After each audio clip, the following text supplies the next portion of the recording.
The morning the truth came out, the entire neighborhood fell silent. Not the peaceful silence of a calm street, but the heavy, uncomfortable kind, the kind that spreads when people realize they've been lied to for a very long time. For months, everyone had believed the same story. The complaints, the accusations, the endless meetings, all of it pointed at one person. Me. It started quietly, small whispers between neighbors, a few angry messages in the community group chat. Someone claimed I was breaking neighborhood rules, damaging shared property, and creating safety risks for everyone on the block. Soon, those whispers turned into loud accusations. The WA sent warning letters. Neighbors avoided eye contact. Even people who used to wave at me every morning suddenly crossed the street when they saw me coming. I kept telling them the same thing. You've got the wrong story. But no one wanted to listen. Except one person, old Mr. Carter from across the street. He had lived here longer than anyone else, and unlike the others, he never rushed to judgment. One evening, as I watered the plants in my front yard, he leaned over the fence and quietly asked, "Have you noticed anything strange around here lately?" I hesitated. Then I nodded. Because I had. For weeks, strange things had been happening around the neighborhood. Property damage, broken lights, graffiti on fences. Even the community gate had been tampered with. Every time something happened, somehow the blame landed on me. It felt too convenient, too perfect, almost like someone wanted it that way. Mr. Carter listened carefully as I explained everything. When I finished, he didn't look surprised. Instead, he said something that made my stomach tighten. "I think someone is setting you up." At first, the idea sounded impossible. Why would anyone go through so much effort just to blame me? But the more I thought about it, the more everything started to make sense. The timing, the accusations, the way certain people always seemed to know about problems before anyone else. Someone wasn't just spreading rumors. Someone was controlling the entire narrative. That night, I made a decision. If someone wanted to turn the neighborhood against me, I was going to find out exactly who it was. And more importantly, I was going to prove the truth. What I didn't realize at the time was that uncovering the truth wouldn't just clear my name. It would expose something far bigger than anyone in the neighborhood expected. Something that would shake the entire community. Because once the truth finally came out, the neighborhood wouldn't just be shocked. They would demand action, and the person responsible would have nowhere left to hide. The next morning, I woke up with a strange mix of determination and unease. If someone had really been setting me up, then somewhere, somehow, there had to be proof. The problem was, I didn't know where to start. Our neighborhood looked peaceful on the surface. Clean sidewalks, trimmed lawns, kids riding bikes in the afternoon. But lately, beneath that calm appearance, tension had been building like a storm waiting to break. And somehow, I had become the center of it. I stepped outside and noticed something immediately. Two neighbors standing across the street were talking quietly while glancing toward my house. The moment they saw me looking back, they stopped talking and walked away. That had become normal. But today, instead of feeling frustrated, I paid attention. Because if someone was orchestrating all of this, they had to be making mistakes somewhere. Later that afternoon, I walked down to the community mailbox area. It was one of the few places where people naturally gathered, and I hoped I might notice something useful. As I approached, I saw Mr.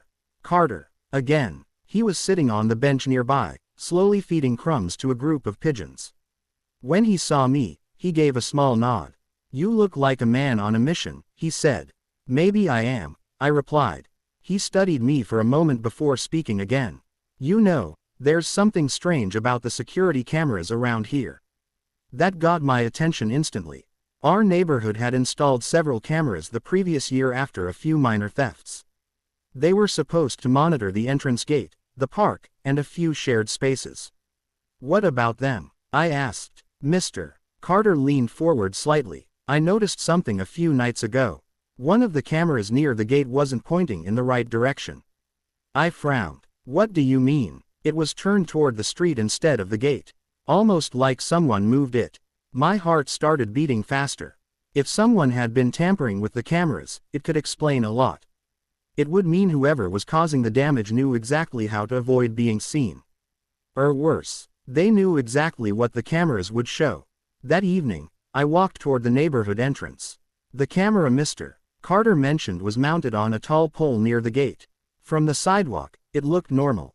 But when I stepped closer, I saw it. The angle was slightly off. Not enough for most people to notice, but enough to change what it recorded. Suddenly, a disturbing possibility formed in my mind. What if the camera had captured something important? Or someone? I quickly pulled out my phone and took several pictures of the camera's position. If it had been moved recently, that alone could raise serious questions. But as I stood there, reviewing the photos, I noticed something else. Across the street, partially hidden behind a parked car, someone was watching me, and the moment they realized I had seen them, they quickly turned away and walked down the sidewalk.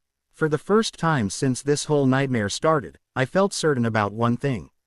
I wasn't just imagining it.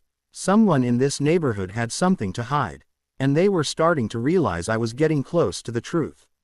That night, I couldn't sleep. The image of the person watching me near the gate kept replaying in my mind. Whoever it was had moved quickly, like someone who didn't want to be recognized. But what bothered me most wasn't the fear. It was the realization that I was finally getting close to something real. For weeks, everything had been rumors and accusations. Now, there were actual signs that something in the neighborhood wasn't right. The next morning, I decided to study the situation more carefully. If someone had been setting me up, there had to be a pattern. So I sat down at my kitchen table with a notebook and began writing down every incident that had happened over the past 2 months. The broken streetlight near the park, the graffiti on the community fence, the damaged mailbox cluster, the community gate malfunction. One by one, I listed them all. At first, it just looked like random problems. But as I kept writing, something strange began to stand out. Almost every incident had happened late at night, and more importantly, each time something occurred, a complaint about me appeared the very next morning. Sometimes it was posted in the neighborhood group chat. Other times it came as a report to the HOA. But the timing was always the same. Damage happened overnight. Accusations appeared at sunrise. It was too perfect to be coincidence. Someone was not only causing the problems, they were making sure I got blamed for them immediately afterward. I leaned back in my chair, staring at the list. Then another thought struck me. Who usually reported the incidents first? I flipped through the neighborhood message archive on my phone. The answer appeared quickly. 3 names kept appearing again and again.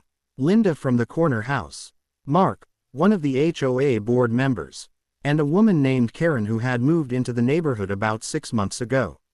Karen's messages were always the most aggressive. Someone needs to deal with this problem. This behavior can't continue. Why hasn't the WA taken action yet? At first, I had assumed she was just another frustrated neighbor. But now, reading the messages again, something about them felt different. Too quick, too certain, almost like she already knew what had happened before anyone else did. That afternoon, I decided to take a walk through the neighborhood.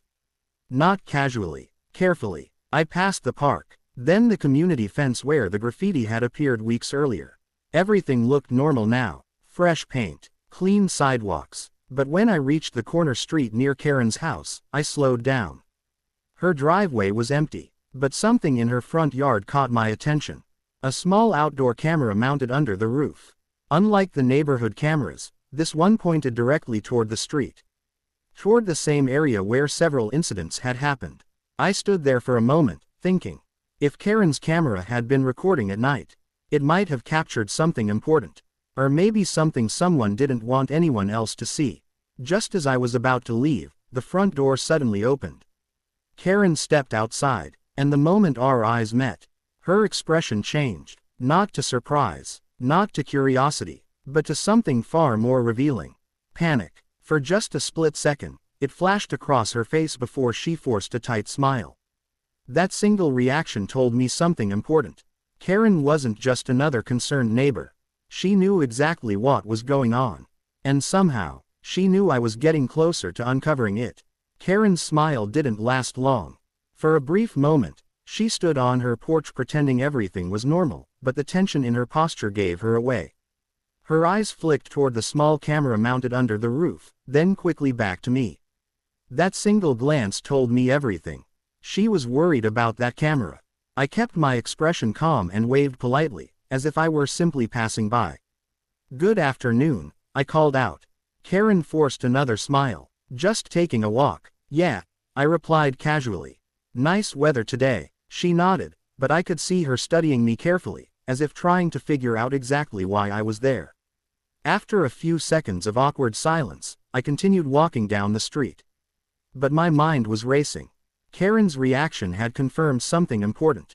That camera in her yard wasn't just for home security. It had a clear view of the street. The same street where several of the incidents had happened. If that camera recorded during the night, it might contain the evidence I needed. Later that evening, I returned home and started thinking about my next step. Asking Karen directly for the footage wouldn't work. If she was involved somehow, she would never agree to show it. I needed another approach. That's when I remembered something Mr. Carter had mentioned before. The neighborhood had a shared security system connected to several houses, including Karen's. It wasn't public access, but the WA technically controlled the system. Which meant there was one place where the footage might still exist. The WA office. The next morning, I headed there early. The small office building sat near the community park. Normally, it was quiet except for occasional meetings. Inside, I found Mark sitting behind a desk, scrolling through paperwork. When he looked up and saw me, his expression immediately hardened. "What do you want?" he asked. I stayed calm. "I'd like to review the security camera footage from the last few weeks." Mark leaned back in his chair. "That footage isn't available to residents, even if it helps clear false accusations." I asked. For a moment, he didn't answer. Then he shrugged. "There's nothing to review anyway. The system had technical issues during that time." My stomach tightened. Technical issues. That sounded far too convenient. I nodded slowly and turned toward the door as if I were leaving. But before stepping outside, I glanced back. And that's when I noticed something strange. On Mark's computer screen, a video file was open. The paused image showed the neighborhood gate, with a clear timestamp, from 3 nights earlier, so the system wasn't broken. The footage existed, which meant Mark had just lied directly to my face. I stepped outside into the sunlight, feeling a surge of determination. Now it wasn't just suspicion anymore. Something was definitely being hidden. Karen's camera, the tampered neighborhood cameras, and now the WA refusing to show footage that clearly existed. These weren't random coincidences. They were pieces of the same puzzle. And somewhere inside that puzzle was the truth. The real question was how far people in this neighborhood were willing to go to keep it hidden. Because if they were this desperate to cover it up, what I was about to uncover might be bigger than anyone expected. And once the truth came out, the entire neighborhood would demand answers. After leaving the WA office, one thing was clear to me. Mark had lied. The security footage existed, and he had refused to show it. That meant one of two things. Either he was protecting someone, or he was involved himself. Either way, I couldn't rely on the WA to reveal the truth. If I wanted answers, I would have to get them myself. That evening, I sat in my living room studying the notes I had written the day before. The pattern of incidents was still clear. Damage happening late at night, followed by accusations first thing in the morning. Whoever was responsible always operated under the cover of darkness. Which gave me an idea. If they repeated the same pattern, they would eventually act again. And this time, I would be ready. I spent the next few hours setting up a small camera near my front window. It wasn't anything fancy, just a basic recording device connected to my laptop. But it had one important advantage. It could see the street. More specifically, it had a clear view of the area where several of the past incidents had taken place. By midnight, everything was ready. The street outside was quiet. Most of the neighborhood lights had gone out, and the only sounds were distant crickets and the occasional passing car. I tried to stay awake, watching the screen as the camera recorded. Minutes turned into hours. At around 2 in the morning, my eyes started to grow heavy. Just as I was about to give up and head to bed, movement appeared on the screen. I leaned forward instantly. A shadowy figure walked into view from the far end of the street. They moved carefully, glancing around as if making sure no one was watching. The person wore a dark hoodie and carried something in their hand. My heart started pounding. I watched as the figure approached the community mailbox area. Then they pulled something out of their bag. A small spray can. Within seconds, they began painting graffiti across the metal mailbox units. I stared at the screen in disbelief. This was exactly the kind of vandalism that had been happening for weeks. And now it was happening again, right in front of my camera. But the biggest shock came a moment later. As the person stepped back to admire their work, the streetlight above them flickered on.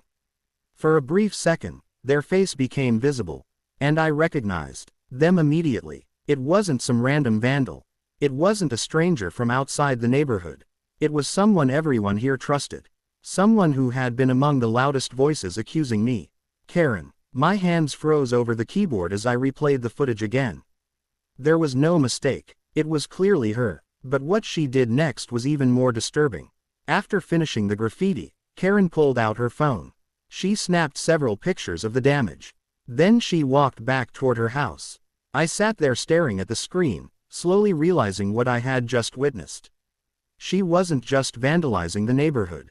She was creating the evidence herself. And by morning, she would probably report it, just like she had every other time. Except this time, I had the recording, and once people saw this footage, the truth would be impossible to ignore.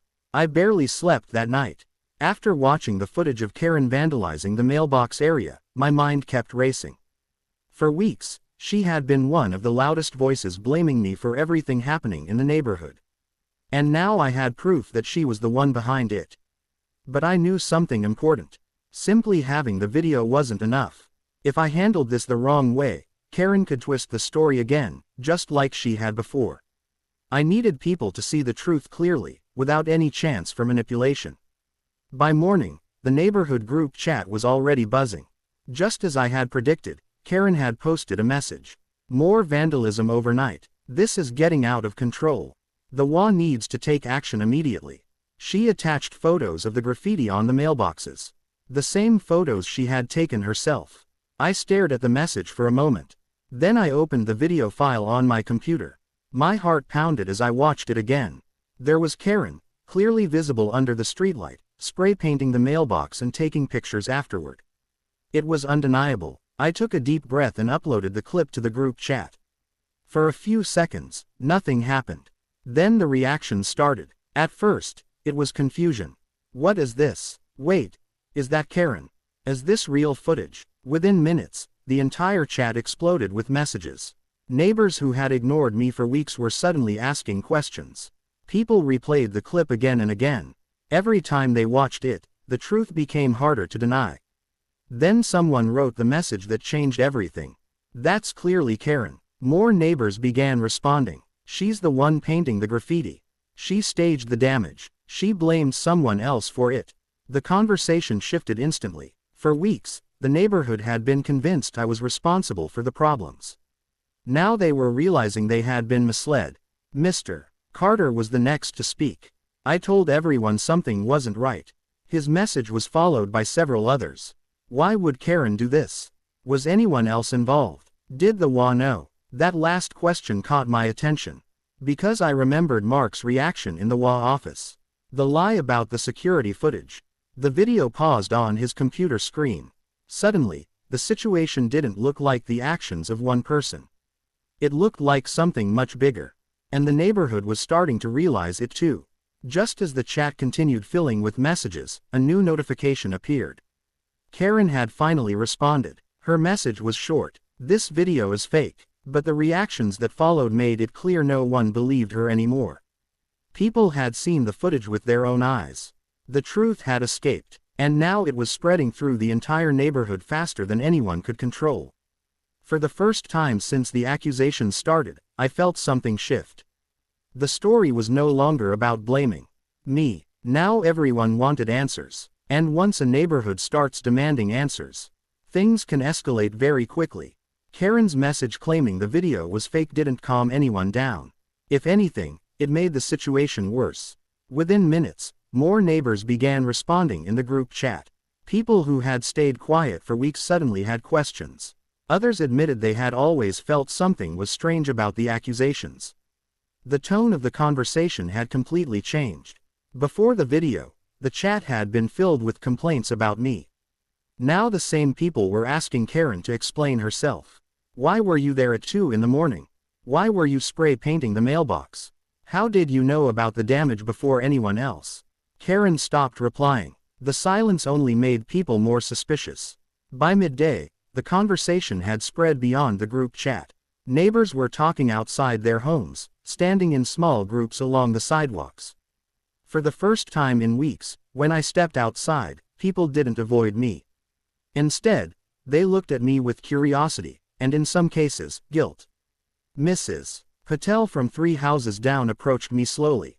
I just want to say, I'm sorry, she said quietly. I believed the accusations. I shouldn't have. I nodded politely. It's okay. None of us had the full story.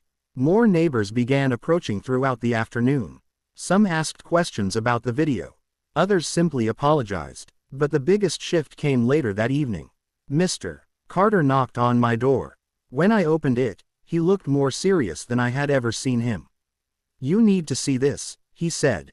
He handed me his phone.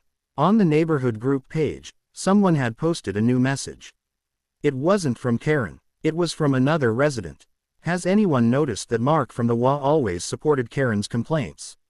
More comments followed quickly. Yeah, he pushed the board to send warning letters. He kept saying there was evidence. But he never showed it. I felt a cold realization settle in. Karen might have been the one committing the vandalism. But Mark had been the one making sure the accusations stuck. Before I could say anything, another message appeared in the chat. This one came from someone who lived near the WA office.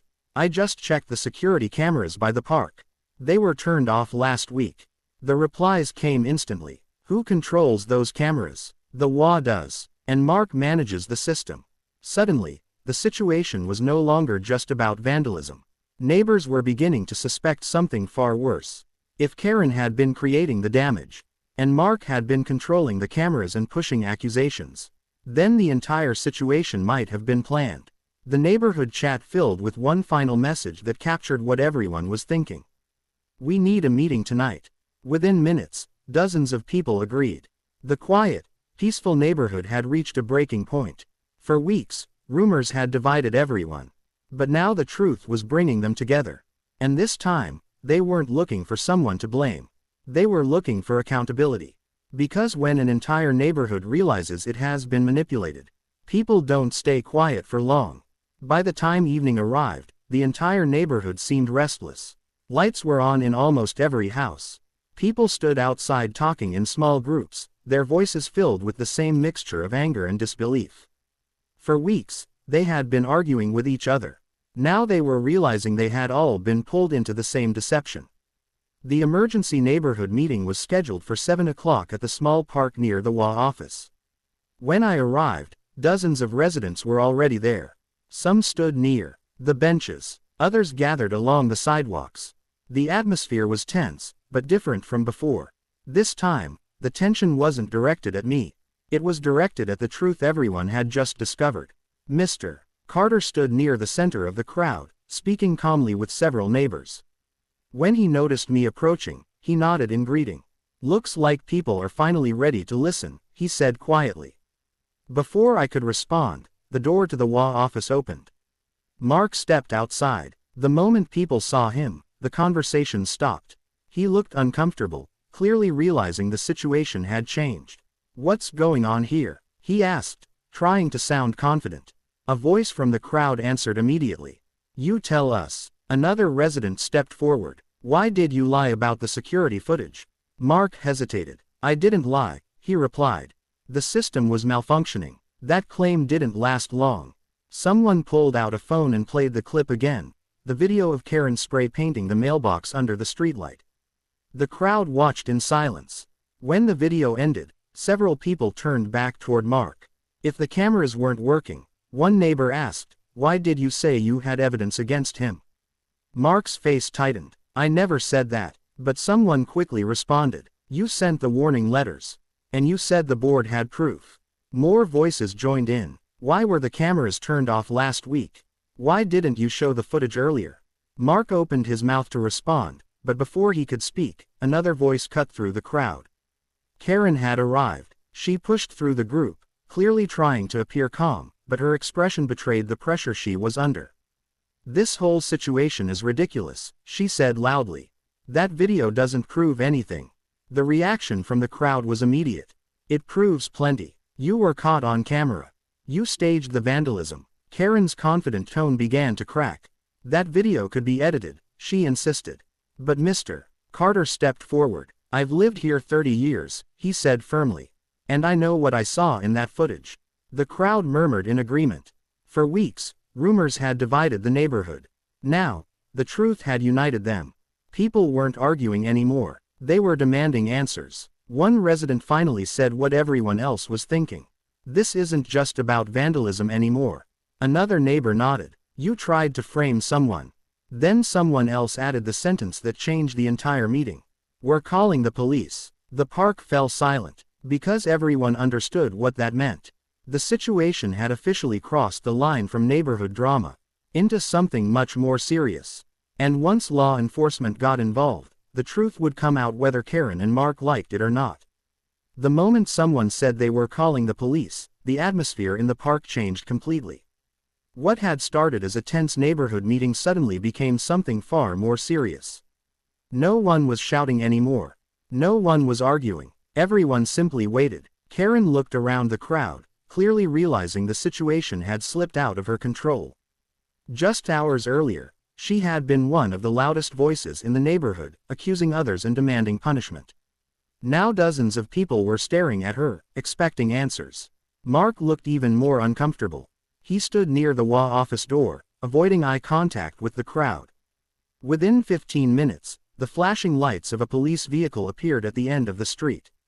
A quiet wave of murmurs moved through the group as the officers stepped out and approached the park. One of them spoke calmly. "Can someone explain what's going on here?" Several residents began talking at once, but Mr. Carter raised his hand and stepped forward. "I think it's best if we show you the video," he said. Someone handed the officer a phone. The crowd stood in complete silence as the footage played. The officer watched carefully. Karen walking toward the mailbox. Karen spray painting the metal surface. Karen taking photos of the damage she had just created. When the video ended, the officer looked up slowly. Then he turned toward Karen. "Ma'am, can you explain this?" Karen opened her mouth, but for the first time since this situation started, she seemed completely unable to find words. Her confident tone was gone. The excuses that had once convinced so many neighbors now sounded empty. Another officer stepped forward and spoke with Mark. "Sir, we also understand there were security cameras involved." A few residents quickly explained what had happened at the WA office and how the footage had been withheld. The officers exchanged a brief glance. The situation was becoming clearer by the minute. What started as vandalism had now become something much larger. False accusations, possible evidence manipulation, and an entire neighborhood misled for weeks. After speaking quietly for a moment, one officer addressed the crowd. "Thank you for bringing this to our attention. We'll handle the investigation from here." Karen's shoulders dropped. Mark looked pale. The truth had finally caught up with them. As the officers began asking questions and gathering statements, I stepped back from the crowd. For the first time in weeks, the weight that had been hanging over me began to lift. Neighbors who had once avoided me now stood nearby, some offering quiet apologies. But what mattered most wasn't the apologies. It was the truth. Because lies can spread quickly. Rumors can turn people against each other. But when the truth finally appears, clear and undeniable, it changes everything. And in this neighborhood, the truth didn't just clear one person's name. It reminded everyone how dangerous assumptions can be. By the time the police car lights faded into the distance later that night, the street felt different. Calmer. Honest again, because after everything that had happened, one thing was certain: the neighborhood had demanded action, and the truth had finally delivered it. If you enjoyed the, don't forget to subscribe to Karen Universe, share with your friends, and drop your thoughts in the comments.